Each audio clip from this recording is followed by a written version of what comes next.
Oke guys, welcome back to Daily Charting with Toshi, di mana kita akan daily chart your favorite cryptocurrencies. Dan sekarang kita masuk ke DCWT sesi kedua. Di mana di sesi kedua ini fokus kita akan lebih ke pembahasan komen dan juga charting altcoins ya. Reminder, malam ini kita akan keluar dua data penting dan ini adalah dua topik yang paling sering diungkit belakangan ini sama The Feds ya. Yang satu ngomongin soal labor market, initial jobless claim, dan yang kedua adalah inflation, yaitu PPI ya.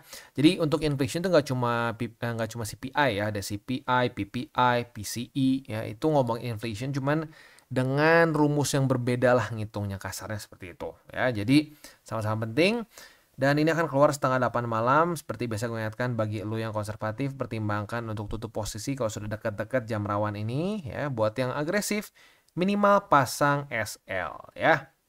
Oke. Next kita lihat dulu ke BTC. BTC mulai koreksi, reject oleh 84.000. Dan pertanyaannya apakah, bukan aturan ya, tapi kebiasaan market kalau reclaim tipis fake out ya, kita lihat besok lah. Kita lihat besok apakah Bitcoin akan diliquidasi di atas atau di bawah. Dan tentunya akan ngaruh juga nanti malam ya, akan keluar dua data penting ini, bisa membuat market extra volatile lagi ya. Next, Bitcoin dominance. Untuk Bitcoin dominance kondisinya itu hari ini ngedoji nih, at least for now ya. Kita lihat apakah dia akan koreksi ke MA20 ya, karena kemarin baru saja membuat suatu higher high ya, at least untuk daily close-nya, bukan week. Kalau week tertinggi masih di Februari kemarin. Tinggal kita lihat aja. Tapi intinya apa? Ya balance sheet masih terus turun, so ya jangan kepikiran altcoin season dulu ya. Stick 70-30 atau 60-40. Dah, gitu aja ya. Next, langsung aja ke komen. Yang pertama dari Arfi Astina Lutfi. Saya merasa terharu, ternyata saya diingat oleh Kotoshi. Ingat dong, soalnya kemarin ini salah satu member TCI yang ingat soal pembahasan over leverage. Sebenarnya bukan cuma urusan leverage ya. Jadi bagus, gue ingat soalnya lu berarti nggak dengerin dengan baik ya. Makasih sudah nyebut nama saya di video ini kok. Saya merasa senang. Berkat ajaran ilmu Kotoshi dan tim TCI lah saya bisa sejauh ini. Dan semoga ilmu yang saya dapat dari TCI bisa saya wariskan kepada orang lain, baik pemula di sini, orang terdekat, dan siapapun itu. Mantap, itu tabur tuai artinya ya. Keren. Sekali lagi, terima kasih banyak TCI dan salam tabur tuai. Dan jangan lupa 3 aturan emas. Jangan pakai uang panas, jangan over leverage, atau jangan berlebihan ya. Berpikirlah jangka panjang. Mantap ya. Next. Dari Raihan Prasetyo, 2 BSB berlaku untuk semua koin bang, makasih sebelumnya. Jadi untuk BSB sebenarnya itu satu ya, itu kayak dua moving average dijadikan satu indikator. Nah itu kita sebut sebagai BSB, Bull Support Band ya. Dan ini nggak berlaku aturannya untuk yang lain ya. Kita ambil contoh aja ya, nggak usah yang aneh-aneh. ETH aja ya, ETH itu kayak nggak peduli sama BSB ya, lihat nih. Udah dia jebol, nggak membuat lower low ya, langsung lagi naik ke atas ya, udah sampai ke atas kebanting lagi ya, dan seterusnya begitu. Dan pantulan pun seperti nggak ada artinya di sini. Lihat nih, ini pantulan kan ya, dia berhasil weekly close di atas dari BSB. Apa yang terjadi? Ngedam begitu. Jadi kalau gua rasa ya, di cryptocurrency market itu masih sangat tergantung sekali dengan BTC. Maka statistik yang seperti ini ya kadang-kadang tetap nggak terlalu ngaruh buat mereka. Jadi sekali lagi, untuk BSB aturannya itu yang kita bahas berkali-kali sebelumnya, hanya berlaku untuk Bitcoin saja. Untuk alts yang lain tidak terlalu ngefek begitu ya. Paling jadi cuma semacam support biasa aja, bukan support utama yang harus kita perhatikan begitu ya. Next dari Yonsa Channel. Iya Kotoshi, benar bikin grup VIP kalau nggak ada iming-iming bohong pasti nggak laku. Iyalah ya.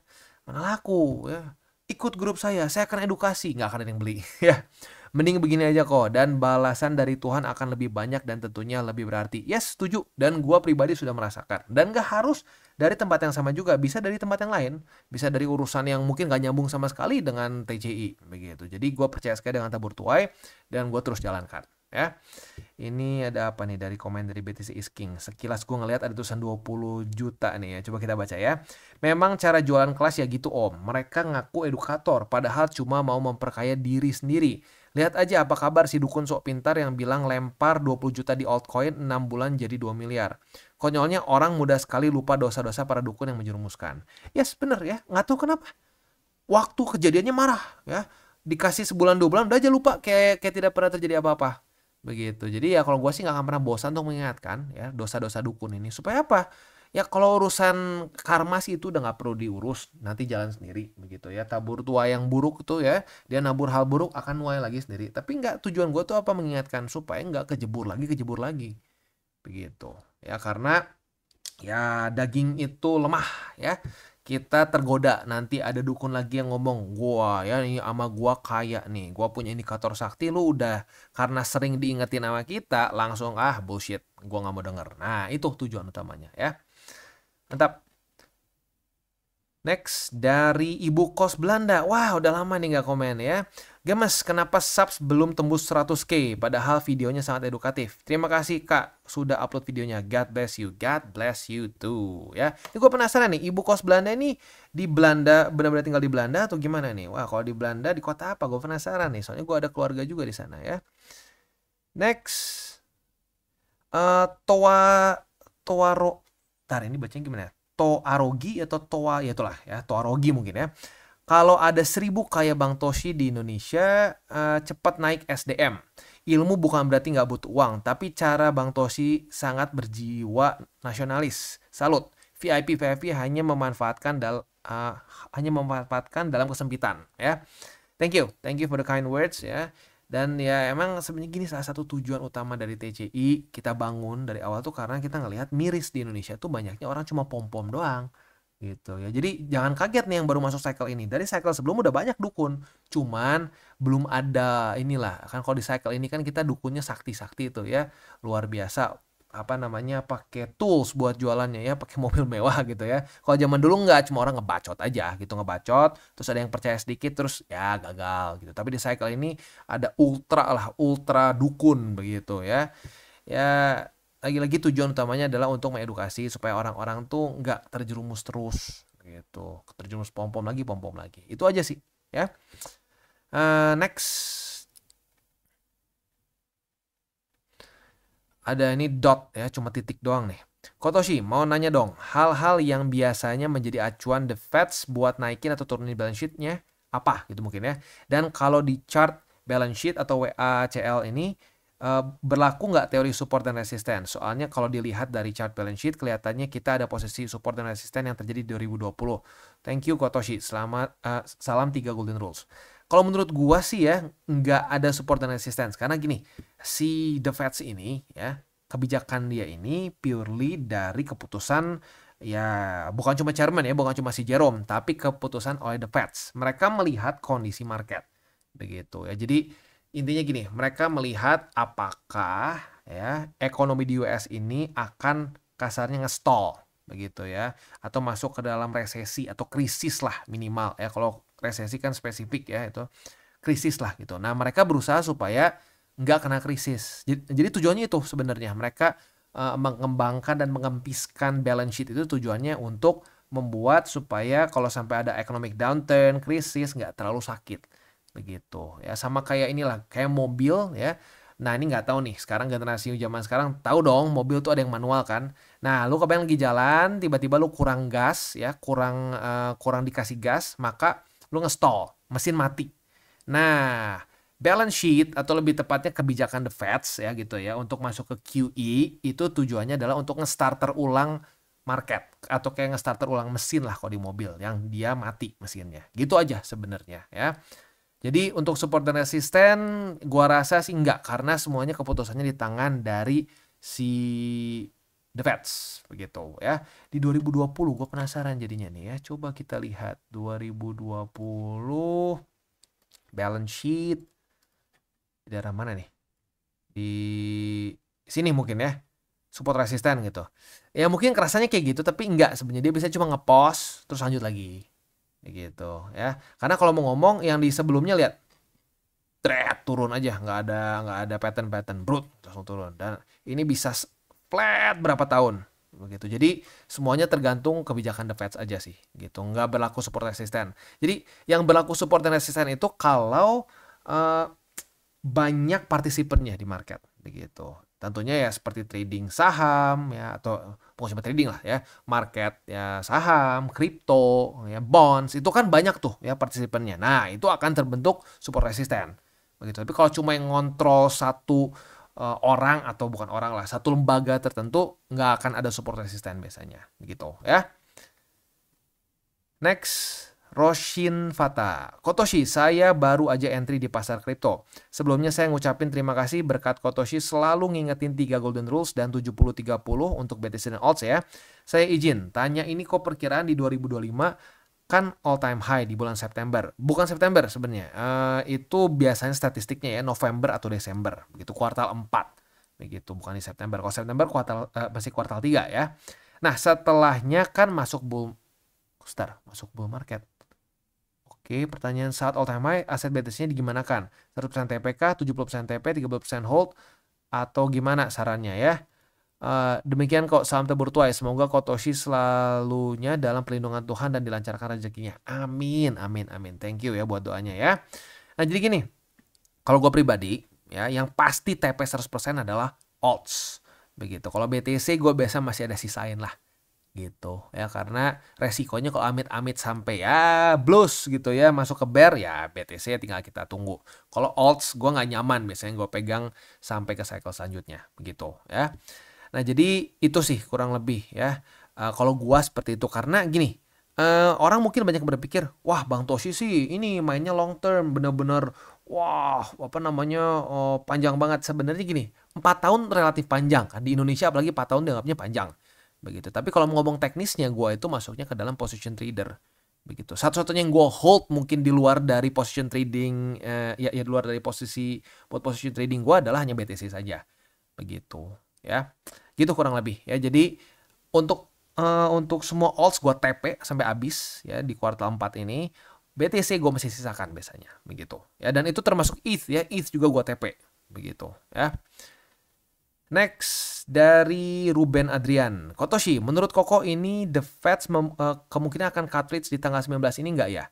Kalau dilihat dari data-data yang sekarang udah keluar, cukup mendukung untuk cut rate. Sebenarnya gini, bener juga. Ya, ada benernya. Ya, karena The Fed kan kemarin itu yang bikin orang jadi cenderung lebih pesimis adalah proyeksi dari The Fed, inflasi akan meningkat gara-gara urusan tarif dan lain-lain lah. Ya. Nah, tetapi CPI bagus. Begitu. Nah, ini meningkatkan kemungkinan The Fed untuk cut rate ya, tapi kalau gua sih mungkin masih butuh lagi beberapa data. Seperti hari ini kan keluar PPI nih ya. Nah, PPI juga penting nih ya. Nah, jadi kita tinggal lihat aja PPI-nya juga bagus nggak hasilnya. Nah, kalau semuanya bagus, possibility-nya semakin tinggi. Tapi gini, jangan lupa ya, target The Fed itu 2% rendah, bahkan 2% pas begitu. Nah, sekarang lebih mendekati ke 3 kan di 2,8. Nah, jadi ya kalau gue pribadi sih ngelihatnya mungkin masih bisa ditunda sama mereka ya. Tapi at the end of the day, we'll never know ya. Gue bukan cucunya Jerome Powell. Kalau gue cucunya, gue telepon. Gimana nih ya? Gimana nih mau dinaikin atau mau diturunin nih atau mau dibiarin? Nah, tapi kan gue bukan, jadi gue nggak mau tahu juga ya. Tapi ada benernya ya, mulai membaik data-data inflasi gitu ya. Next, dari arsitek Deconcept ya. Jujur Bro Toshi, tiap lu ngomong soal dukun dan mengumbar-ngumbar kekayaan dengan kata-kata dengerin orang yang lebih kaya adalah influencer-influencer yang gua nggak bisa bilang siapa ya. Gua sampai mau nangis katanya ya. Jujur, gua kemakan omongannya dan udah tenggelam, bukan nyangkut lagi. Tapi puji Tuhan gua ikutin lu sekarang, jadi gua bisa pelan-pelan recovery aset invest gua. Salam tebur tuai and God bless you Bro Toshi. God bless you too. Thank you for the ini ya. Thank you for the kind words ya. Jadi ya memang untuk urusan dukun ini gue ada ekstra gedek gitu, ekstra males lah gitu sama dukun. Makanya gue pengen sebisa mungkin gue bantai. Karena ya mirip lah ya, gue juga di 2016 tuh kena omongan dukun. Salah awalnya padahal udah oke, gue udah beli BTC ya, tapi bisikan iblis tuh kuat ya. Daging lemah tergoda lah ya.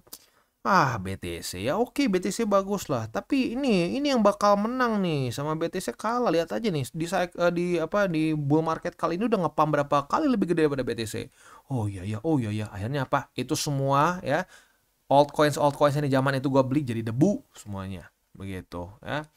Nah ya caranya mirip-mirip, cuman kalau dulu lebih halus lah ya, dikasih lihat-lihat nih ya. Dikasih lihat apa namanya wallet dia, wah gila punya berapa BTC, wah, orang kaya, sama caranya. Ya sekarang bedanya pamernya ini pamer mobil begitu ya. Dan yang bener ya yang gue paling gak suka sekali adalah wah gue kaya maka gue pasti lebih ngerti daripada lu. Itu bullshit menurut gue, nggak ada kayak begitu ceritanya ya. Ya itu namanya nggak objektif, itu fallacy ya, kecacatan berpikir begitu ya. Ya tapi suka nggak suka di Indonesia banyak sekali yang kena dengan seperti itu.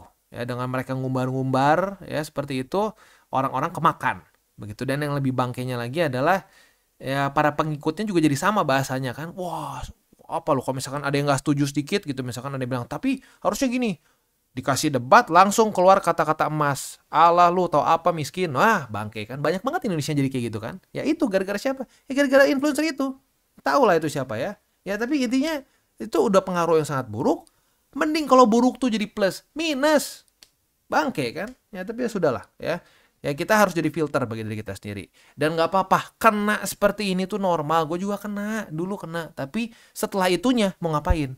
Apakah kita akan marah-marah ke market dan bilang ini semua scam? Atau kita actually wanna learn? Nah, kalau kita udah mau belajar, itu udah aset yang luar biasa besar. Ya, aset yang luar biasa besar, mau belajar. Ya, good. Next dari Kukumnes ya, entah ya kalau cuma jadi dukun nebak-nebak angka aku masih bisa terima karena aku nggak sebodoh itu untuk ngikutin ya. Tapi kalau udah bawa-bawa kata-kata miskin, goblok dan kata-kata kasar lainnya, kok aku sedih ya. Video itu ditonton banyak orang, mostly masih usia sekolah. Sungguh contoh yang nggak bagus, kelihatan sekali nggak sekolah tinggi. Ini dibalas sama Bro Agan, ini juga lumayan sering komen nih Bro Agan ya. Ya itulah, mau gimana berkembang kalau mentornya aja toksik kayak gitu, nggak punya EQ sama sekali ya. Cara meninggikan dirinya dengan menghina orang. Ya, itu mungkin cara paling cepat di Indo kali ya buat lu viral ya. Soalnya di Indo juga soalnya konyol ya kalau lu perhatiin.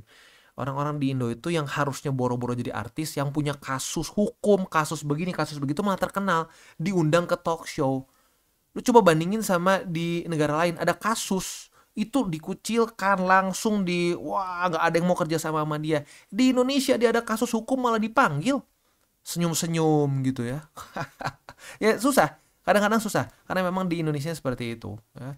Dan ya seperti yang tadi gue sedikit ngomong di bawah ya, ya bener nih ya, apa namanya mostly ditonton sama anak-anak usia sekolah. Dan itu anak-anak usia sekolah ngomong apa? Minggir lu miskin ya kan, ya sampai gitu ngomongnya kan. Minggir lu miskin emang tuh dari mana? Ya dari orang itulah, siapa lagi gitu kan ya. Sampai apa namanya si I Show Speed aja dikasih taunya minggir lu miskin begitu kan ya. Ya susah ya, memang miris ya. Ya udahlah ya, mau digimanain ya, namanya juga ya apa namanya juga orang usaha kali itu ya.